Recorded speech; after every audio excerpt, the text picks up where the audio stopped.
আপনারা যদি কেউ শ্রীকাং যান অথবা মংপু যান, মংপু থেকে একদম কাছে 20-25 মিনিট লাগে বাই কার। শ্রীকাং থেকে ওরকমই লাগে 1/2 ঘন্টা 40 মিনিট মতো লাগে। খুব সুন্দর জায়গা এটা, যোগীঘাট।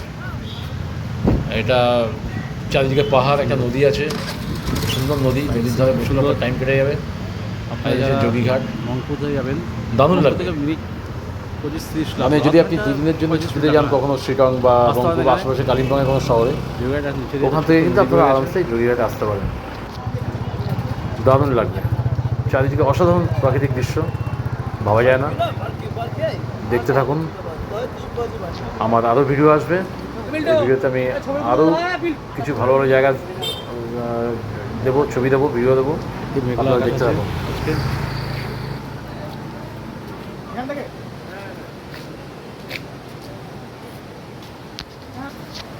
নিচে একটা নদী বয়ে গেছে, ঝর্ণার জল।